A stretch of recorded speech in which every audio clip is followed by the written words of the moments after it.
Good day to all of you students. Today I shall teach you class 10th history lesson 1. Name of the chapter is The Rise of Nationalism in Europe and it's a part 11th of this chapter.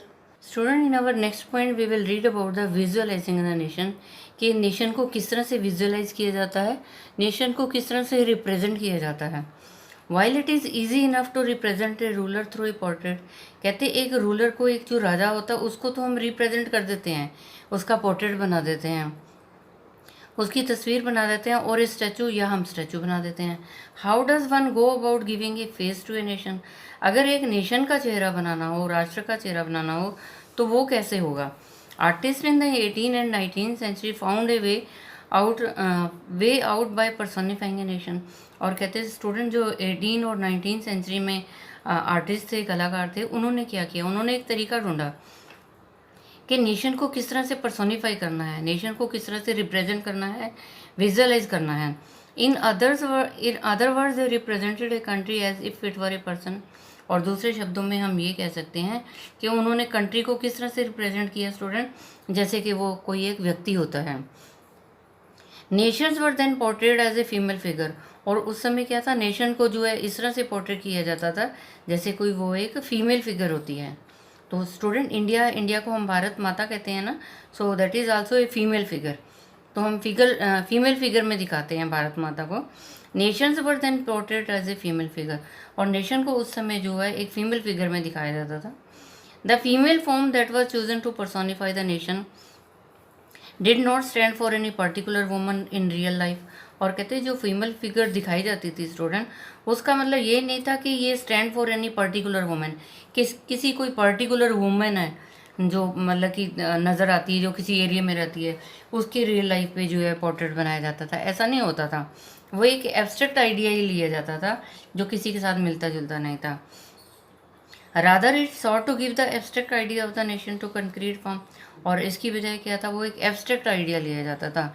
जो चेहरा किसी के साथ भी ऐसे मिलता जुलता नहीं था, वो इस तरह से बना लेते थे, उसकी एक कंक्रीट फॉर्म बना लेते थे. That is the female figure became an allegory of the nation. और वो जो फीमेल फिगर होता था वो नेशन का एक चिन्ह बन जाता था. You will recall that during French revolution artist use female allegory to portrait ideas such as liberty, justice and republic. You will recall that during the French Revolution. Student आपको पता होगा जब फ्रेंच रेवोल्यूशन था, France में क्रांति हुई थी, तो कलाकारों ने क्या किया था, यूज़ द फीमेल फिगर. उन्होंने फीमेल फिगर को ही यूज़ किया था जब उन्होंने आइडियाज़ बताए. लिबर्टी का आइडिया है या जस्टिस का आइडिया है और रिपब्लिक का आइडिया जो बताया है, तो उसमें उन्होंने जो है फीमेल फिगर को ही लिया था. स्टूडेंट आपको पता है कि इंडिया में जब हम इंसाफ की बात करते हैं तो भी वो एक फ़ीमेल फिगर होती है. हम देखें कानून की बात करते हैं, इंसाफ की बात करते हैं, तो वो एक फ़ीमेल फिगर होती है जिसने तराजू पकड़ा होता है अपने हाथ में, तो that is also a female figure. इस तरह से जो है फ्रांस में लिबर्टी, जस्टिस और रिपब्लिक को जो है फीमेल फिगर में शो किया जाता था.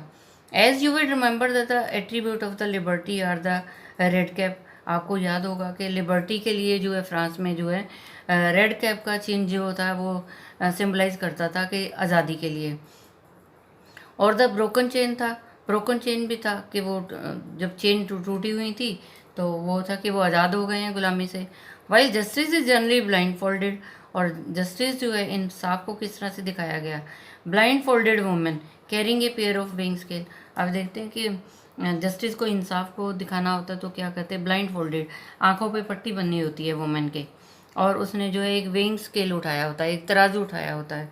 तो इसको जो है इस तरह से नेशन को जो है विजुलाइज किया जाता है. Students, female allegories were invented by the artist in the 19th century to represent the nation. और ऐसे ही स्टूडेंट सेम फीमेल एलिगोरीज और फीमेल का जो उन्होंने सिंबल बनाया, पोर्ट्रेट बनाया नेशन को जो है रिप्रेजेंट करने के लिए 19th सेंचुरी में, 19वीं शताब्दी में. In France she was Christian Mariana, A popular Christian name. In France में क्या था student, she was Christian Mariana A popular Christian name. Mariana क्या है, एक पॉपुलर क्रिश्चियन नेम है. उन्होंने उन्होंने अपने नेशन को जो किस तरह से बताया, मरियाना, और ये क्या है, एक पॉपुलर क्रिश्चियन नेम है, which underline the idea of people's nation.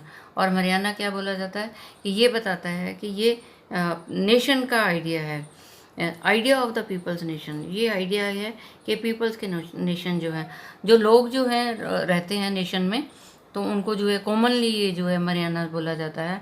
Her characteristics were drawn from those of liberty and republic. और स्टूडेंट ये जो मरियाना जो उन्होंने यूज़ किया है, फ्रांस में वर्ड यूज़ किया है, इसकी विशेषताएं क्या बताई गई हैं, लिबर्टी और रिपब्लिक से लिए गई हैं। रेड कैप है और ट्री कलर है, द कॉकेट है, ये इनके जो है सिंबल्स हैं नेशन को बताने के लिए, नेशन को विजुअलाइज करने के लिए और उनको रिप्रेजेंट करने के लिए। Statues of Mariana were erected in public square. और कहते हैं पब्लिक स्क्वायर में जो है उसका स्टैचू भी बनाया गया मरियाना का, to remind the public of the national symbol of unity. और ये मरियाना स्टैचू बनाया गया, एक फीमेल फिगर का मरियाना स्टैचू बनाया गया, और ये कहाँ बनाया गया, जहाँ एक पब्लिक चौक होता है वहाँ पे बनाया गया। और ये क्या बताता है student, it's A national symbol of unity. ये बताता है कि ये नेशनल सिंबल है, ये एक यूनिटी का प्रतीक है कि सब लोग जो है अपने आप को ये कहते हैं कि हम यूनिटी हैं, हम एकता में रहते हैं। To persuade them to identify with it, और ये उनकी पहचान थी। Marianne images were marked on coins and stamps. और कहते हैं मरियाना इमेजेस जो थी ना स्टूडेंट, उसको मार्क किया गया था, जो सिक्के थे और या स्टैम्प के ऊपर भी जो है इसको जो है मार्क किया हुआ था। Similarly Germania became the allegory of the German nation. और इसी तरह से जर्मानिया क्या था स्टूडेंट, वो जर्मन नेशन का एलिगरी था, जर्मन नेशन का जो है एलिगरी था जर्मानिया। और ये फ्रांस का था मरियाना, फ्रांस का मरियाना, और जर्मन का जो था जर्मानिया था। In the visual representation Germania wears a crown of oak leaf. और जर्माना क्या था स्टूडेंट, वो भी एक फीमेल फिगर था, और उसने क्या पहना हुआ था, क्राउन पहना हुआ था ओक लीव्स का, ओक के पत्तों का जो है उसे जो है ताज पहनाया हुआ था फीमेल फिगर को। As the German oak stand for the heroism. और जर्मन किस लिए होता है, स्टैंड फॉर हीरोइज्म, कि ये नायक हैं। Student it's a picture of Mariana and it's on the postage stamp. Postage stamp जो है टिकट के ऊपर जो है यहाँ मरियाना की फिगर है स्टूडेंट, और ये रिप्रेजेंट करती है रिपब्लिक ऑफ फ्रांस को। And student it's a picture of Germania and it's represent Germany. Student our next point is nationalism and imperialism, राष्ट्रवाद एंड साम्राज्यवाद। By the last quarter of the 19th century, nationalism no longer retained its idealistic, liberal democratic sentiments of the first half of the century. कहते bye the last quarter of the 19th century, nationalism no longer realized its idealistic, liberal democratic sentiments. कहते हैं student bye the last of the 19th century, 19वीं शताब्दी के जो last तक क्या था, नेशनलिज्म जो था स्टूडेंट, जो राष्ट्रवाद था, वो ज़्यादा टाइम तक रिटेन नहीं था, ज़्यादा टाइम तक रिटेन नहीं रहा था। इसके जो है इसके आदर्श जो थे, लिबरल डेमोक्रेटिक सेंटिमेंट्स जो थे, इनकी जो लिबरल फीलिंग्स थी, जो डेमोक्रेटिक फीलिंग्स थी, for half of the century, first half of the century. कहते जो पहली फर्स्ट हाफ सेंचुरी थी ना स्टूडेंट, उसमें ज़्यादा लंबे टाइम तक जो है उनके आइडियलिस्ट नहीं थे, उनके लिबरल डेमोक्रेटिक सेंटिमेंट्स जो है नहीं थे, but became a narrow creed with limited ends.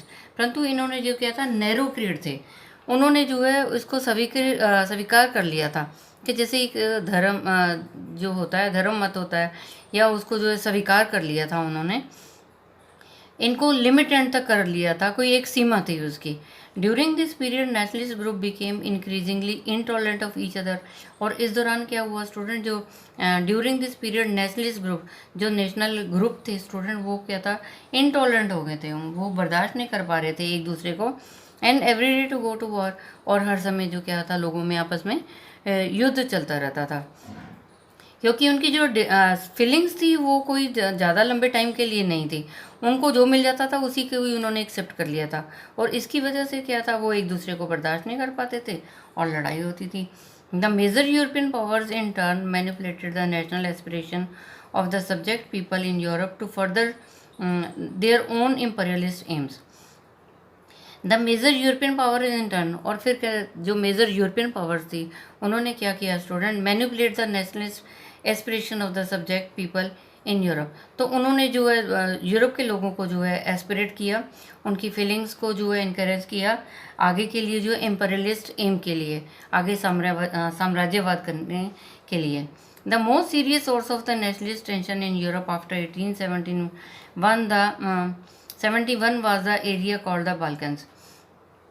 The most serious source of nationalist tension, कहते हैं यूरोप में जो सबसे ज़्यादा टेंशन थी ना स्टूडेंट, वो कहाँ थी? वो थी 1871 के बाद में बाल्कन एरिया था। बाल्कन एरिया में सबसे ज़्यादा टेंशन थी। The Balkan was a region of geographical and ethnic variation comprising modern day Romania. और जो स्टूडेंट बाल्कन जो था ना, was a region of geographical, वो एक जोग्राफिकल एरिया था और क्या था, एथनिक वेरिएशन थी, अलग अलग तरह के लोग रहते थे वहाँ पे। कंप्राइजिंग मॉडर्न डे, कहते हैं आज के दिन में वहाँ क्या है, Romania, Bulgaria, Albania, Greek, Macedonia, Croatia, Bosnia Herzegovina, Serbia, Montenegro, whose inhabitants were broadly known as the Slavs. और इस एरिया में जितने भी लोग रहते थे ना स्टूडेंट, तो उनको स्लाव्स बोला जाता था एज ए। तो बाल्कन में क्या था स्टूडेंट, बाल्कन एक ऐसा नेशन था यूरोप में, यहाँ पे जहाँ पे बहुत ज़्यादा टेंशन थी। और इनके जो रीजन थे वो क्या था, जोग्राफिकल एरिया था और एथनिक वेरिएशन थी, अलग अलग तरह के लोग रहते थे। और ये लोग रहते थे, ये रोमानिया, बुल्गारिया, अल्बानिया, ये सारे जो है जो लोग जो रहते थे इस एरिया के लोग जो हैं, इस एरिया में जितने भी लोग रहते थे उनको स्लाव्स बोला जाता था। A large part of the Balkan was under the control of the Ottoman Empire. Student, और ये जो बाल्कन एरिया था स्टूडेंट, बाल्कन का ज़्यादा बड़ा हिस्सा जो था वो ऑटोमन एम्पायर के कंट्रोल में था। The spread of the idea of romantic nationalism in Balkans together with the disintegration of the Ottoman empire made this region very expressive.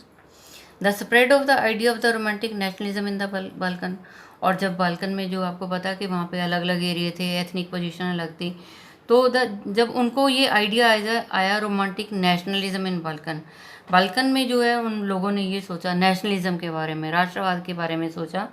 Together with the disintegration of the Ottoman empire made this region very explosive. और फिर क्या हुआ, डिसइंटेग्रेशन हो गया Ottoman empire में, क्योंकि Ottoman empire जो है बाल्कन पे रूल करता था। अब जब लोगों में नेशनलिज्म की भावनाएं आई तो क्या हुआ, डिसइंटेग्रेशन हो गया, सब जगह जो है बहुत एक्सप्लोसिव हुआ, एक विस्फोट हुआ।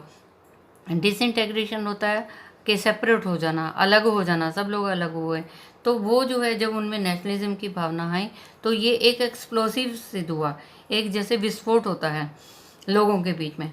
All through the 19th century the Ottoman empire had sought to strengthen itself through modernisation and internal reforms but very little success.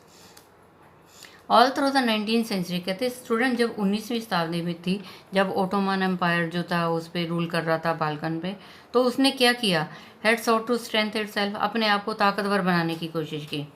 Ottoman empire जो है बाल्कन पे जो रूल कर रहा था, इसने अपनी ताकत को बढ़ाने की कोशिश की through modernisation and internal reforms. उसने कहा कि मॉडर्नाइजेशन किया जाए अपने एरिया को और कुछ रिफॉर्म्स, कुछ सुधार ले आए जाए। इंटरनल रिफॉर्म होता है अंदर के एरिया में, अपने एरिया के अंदर जो उसने सुधार लेके आया।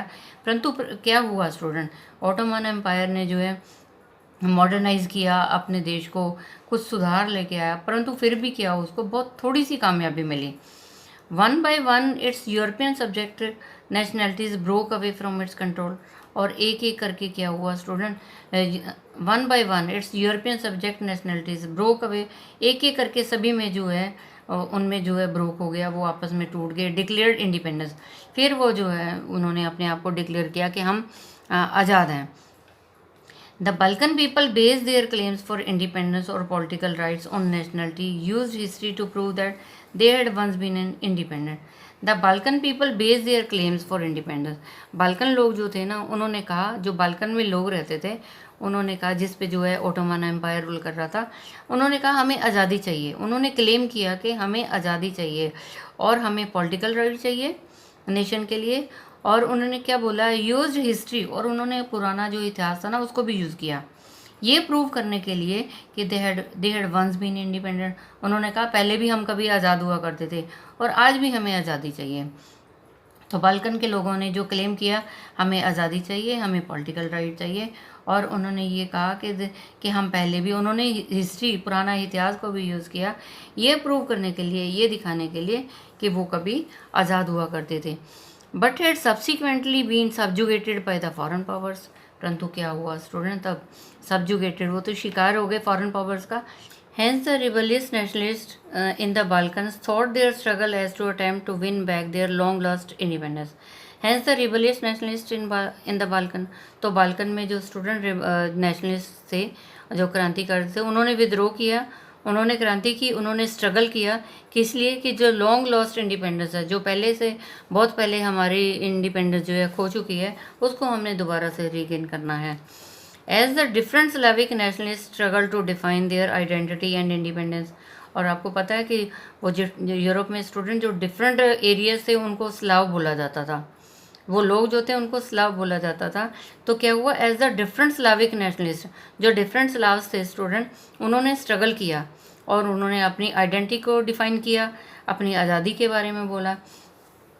The Balkan area became an area of the intense conflict, और जो बाल्कन एरिया था ना, वहाँ पे तो बहुत इंटेंस कन्फ्लिक्ट हो गए, वहाँ पे जो बहुत झगड़े होने शुरू हो गए। The Balkan states were fiercely jealous of each other and each hope to gain more territory as the expense of the others. और जो बाल्कन स्टेट में जो लोग रहते थे वो एक दूसरे से जेलस करने लगे। वो जो स्लाव लोग रहते थे स्टूडेंट, तो वो आपस में क्या, उनको आज़ादी चाहिए थी स्लाव, वो जो गुलामी नहीं चाहते थे। तो ये क्या था, Balkan states were fiercely jealous of, ये एक दूसरे से जो क्या थे, जेलस करते थे, नफरत करते थे, ईर्ष्या करते थे। And each hope to gain more territories, एक दूसरे से ईर्ष्या करते थे और क्या उम्मीद रखते थे कि ज़्यादा से ज़्यादा टेरिटरी को हम हड़प लें, at the expense of the other. Expense of the other मतलब दूसरे से भी जो है उसका भी छीन लें। मैटर्स वर फर्दर कॉम्प्लिकेटेड, और जो ये बातें जो बहुत ज़्यादा उलझती चली गई, because the Balkans also became the scene of big power rivalry, क्योंकि बाल्कन भी क्या बन गया था, अब एक बड़े पावर पे जो है कंपटीटर बन गया था, रिवलरी बन गया था। During this period this was intense rivalry among the European power, और ये वो पीरियड था जब यूरोप में भी जो था वहाँ भी कंपटीटर थे पावर में, और वो कंपटीटर किस में थे, ट्रेड में थे, and colonies as well as naval, और वो ट्रेड्स में थे और वो कॉलोनीज में थे, और as well as naval and military might, और वो नवल में भी जो नेवी में थे या मिलिट्री में थे, तो वहाँ सब ये कॉम्पिटिटर थे। These rivalries are very evident in the way of the Balkan problem unfolded, और ये जो रिवलरी थे ना, जो एक दूसरे के कॉम्पिटिटर थे स्टूडेंट, ये प्रूफ था, ये बाल्कन में थे, और ये था in the way the Balkan problem unfolded, और ये जो क्या हुआ, जो बाल्कन की प्रॉब्लम थी अनफोल्ड हो चुकी थी, अब वो सबको पता चल चुकी थी। ईच पावर, और हर पावर जो थी student, Russia, Germany, England, Austria, Hungary, was keen on countering the hold of the other powers over the Balkan.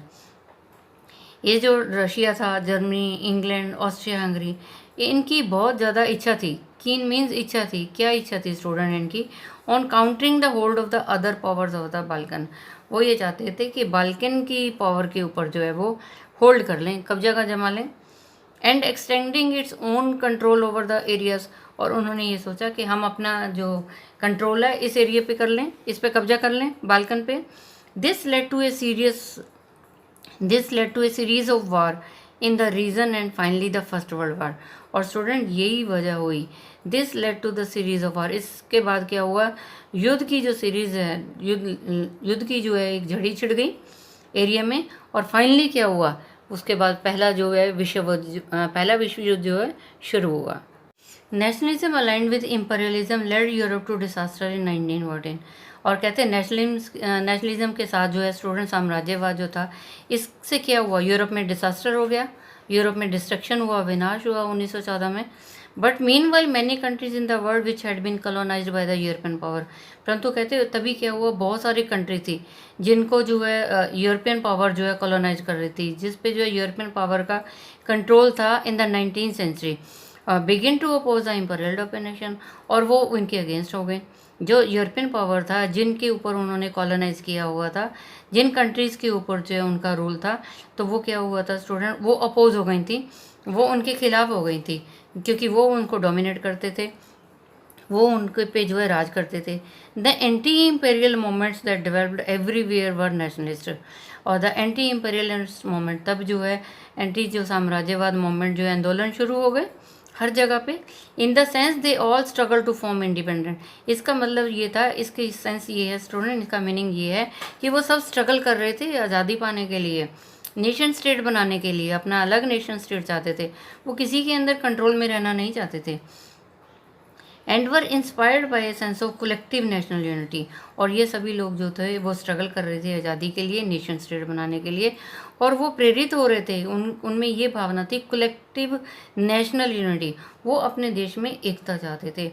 Force in confrontation with imperialism, जिनको जो है फोर्स किया जा रहा था, वो जो फोर्स किया जाता था कि कन्फ्रंटेशन विद इम्पेरियलिज्म, कि उन्हें अपना साम्राज्यवाद चाहिए। European ideas of nationalism were nowhere replicated, कहते हैं European ideas of the nationalism were nowhere replicated, for people everywhere develop their own specific variety of nationalism.